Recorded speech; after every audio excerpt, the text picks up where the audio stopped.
talking about blowback. Blowback is a term that more of an international relations term. It's a CIA invented term. Many people have heard about it before, heard of the concept in it, whether they believe in it or not. But let me carefully define it as it's written in this book by Chalmers Johnson. Um, he focuses in mainly on the Asian region rather than the Middle East, but he's rewritten some parts post 9/11. Anyway, he defines blowback this way: a term the CIA invented to describe the likelihood of our covert operations in other people's countries would result in retaliations against Americans, civilians, and military at home and abroad. So the CIA came up with this term. This is really post 1953, the overthrow of Iran, the intervention in Iran in 1953, which is kind of the testing ground for the CIA doing that type of covert, secret interference in another country's government that can often result in resentment and retaliation that can't then be explained by the civilians of the country who perpetrated it, whose government perpetrated it, because they had no idea about it. And so this is what we have to look at when we look at the war on terror, the Afghanistan war, is and terrorism in general, is this concept of blowback that, as I've shown with other videos and other research, that terrorism is not just a random event. Usually, suicide terrorism is not just a random outlier of events. It's usually because of foreign occupation of a region, preventing self-determination, preventing the continuance of that culture, and occupying a region with political or economic power, with military bases, with regime change, with whatever the case may be. And that when this results in retaliation against civilians and military, uh, those who experience it don't know necessarily what their country's government was up to in these things, and so they just see it as this random event out of nowhere. Johnson explains actions that generate blowback are usually kept secret from the American public, but they're not a secret to those who, in the countries against whom the CIA has done these interventions or these actions. When civilians are victims of blowback, they are unable to put it in context. They don't have a frame of reference to understand what has happened or why this type of thing has happened. Think of 9/11. And so they need to have a narrative to explain it to them. And so this is what we're told after 9/11. Well, they hate us for our freedoms. They hate us because of democracy. They hate us because of Western capitalism. And though some of that may have surface validity to it and have a grain of truth, they're not told the history of decades of intervention and foreign occupation and CIA overthrows, regime change, executions of people, arming rebels, all kinds of activities done in these other countries in our name by our government. It doesn't make any sense when suicide terrorism happens. And people need to know about this. Unbeknownst to most Americans, there have been significant U.S. government interventions in the following countries: Iran, the overthrow; Guatemala, an overthrow; Cuba, attempted overthrow, embargo, all kinds of things going on there; Congo, Brazil, Indonesia, Vietnam, Laos, Cambodia, Greece, Chile, Afghanistan, El Salvador, Guatemala, Nicaragua, Iraq, Yemen, and we could add others to these lists that the US over decades has intervened in these countries, and blowback is a reaping of the consequences of it, except it's not usually the people in power making the decisions or the CIA agents who perpetrate these things. It's usually the American embassy or the American civilians or American troops that are just at a base who experience the consequences of blowback and then don't have a frame of reference for understanding it. And even if people still think that these interventions are and regime change and so on are necessary, they ought to at least be able to do a cost benefit analysis of the unintended consequences and the possibilities of blowback. They should be informed on the consequences, just like a commercial for a new medicine reads the possible side effects. People should be told, we, by the government, we're planning on doing this.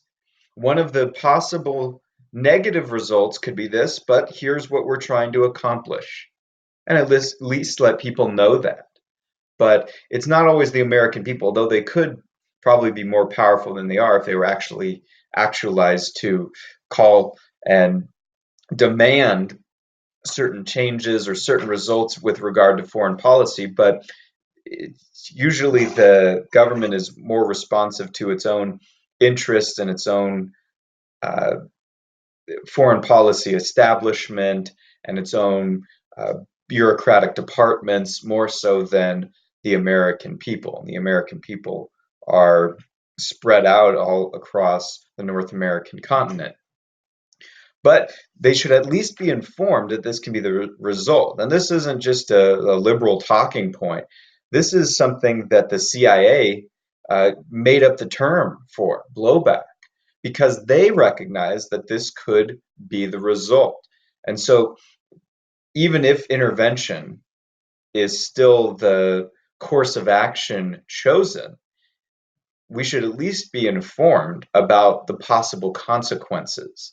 And the reality is, there are often unintended consequences, consequences that couldn't have been foreseen or imagined, or sometimes were purposefully ignored.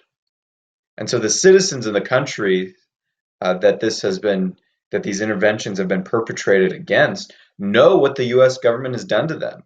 And they often resent the US government, sometimes just the United States or Americans in general. Although there is this bifurcation, there is this distinction.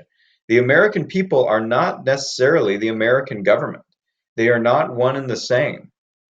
And these actions taken by the CIA secretly, covertly over decades shouldn't necessarily be laid have the responsibility laid on the American people.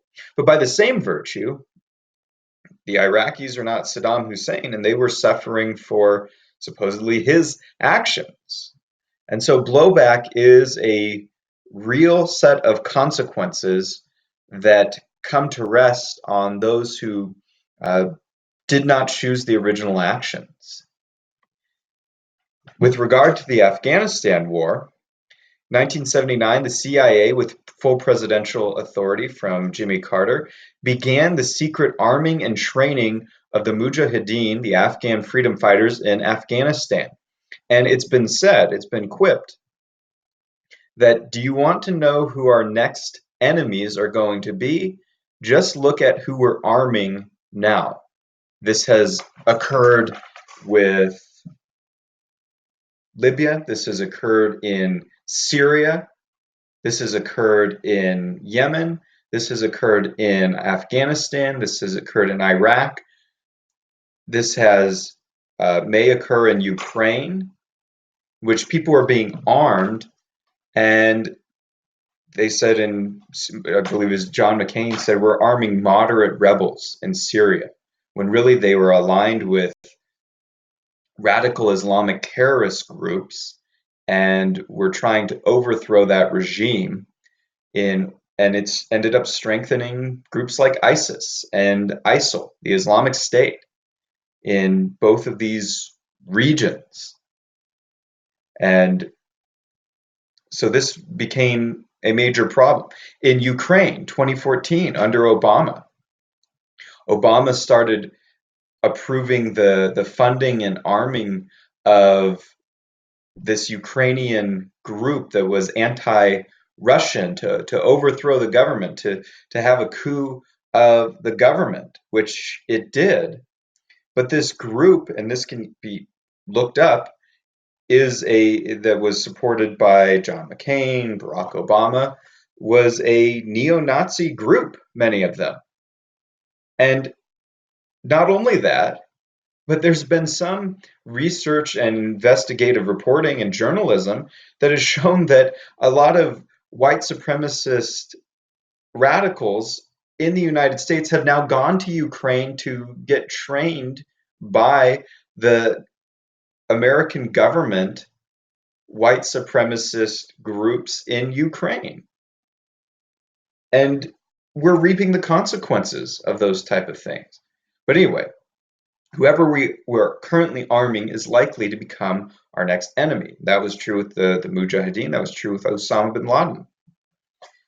But anyway, in 1979, this was going on during the Afghan-Soviet War, which I've talked about a little bit in other videos, which is a proxy war in Afghanistan to try to draw in the Soviet Union to invade, which it did, and have them fight there in order to weaken the Soviet Union. It involved recruitment and training of militants from all over the Islamic world. So it wasn't just Afghans and it wasn't just Arabs. It was people all over the Islamic world who came there to fight. That's what Osama bin Laden came there to do when he was 25. In the 1980s, officials such as Colin Powell, Condoleezza Rice, Dick Cheney, the Reagan regime, those who said after the 9/11 attacks, they don't believe in democracy. They don't believe in our way of life. I don't know why they would attack us. They just hate us for our freedoms. They were part of funding and implementing and designing this plan in the 1980s of a secret war in Afghanistan, and that then, after the withdrawal of the Soviet Union, then abandoned these Islamic agents. 1984, the CIA supported, from 1984 forward, supported Osama bin Laden in these actions till 1989, really. 1986, the CIA built a training complex and weapons storage tunnels for Osama bin Laden around the Afghan city of Khost, where he trained 35,000 radical Islamic Mujahideen fighters. Eventually, as Osama bin Laden is disillusioned with Saudi Arabia and resentful of the United States for abandoning the Mujahideen, trying to assassinate him, and furthering its expansion of its military presence in Saudi Arabia in Iraq War I, especially with 100,000 more troops there after Iraq War I, and then the sanctions of Iraq following that war, and so on, all these different things, bin Laden became even more radicalized. In 1998, Clinton ordered cruise missiles against the site where the CIA had built this complex for bin Laden in 1986. And they were able to send these missiles. They didn't get Osama bin Laden at the time, but they were able to send these missiles to this location because they knew exactly where it was, because the CIA had built it. And this was in retaliation for Osama bin Laden's plans and attacks of the embassies in Kenya and Tanzania. And so there's this buildup over time. And what we experienced is blowback. It is the result of unseen, largely unknown to the American people, intervention in these countries by the CIA, by the American government, to intervene, and then we reap the unintended consequences of actions that have been perpetrated by our government in our name. And so we need to be informed about blowback. We need to know what it is for understanding the war on terror. We need to understand it to get the Afghanistan war. Because if we don't get this, then we won't understand the events of 9/11. And misdiagnosis means that the wrong cure will be administered.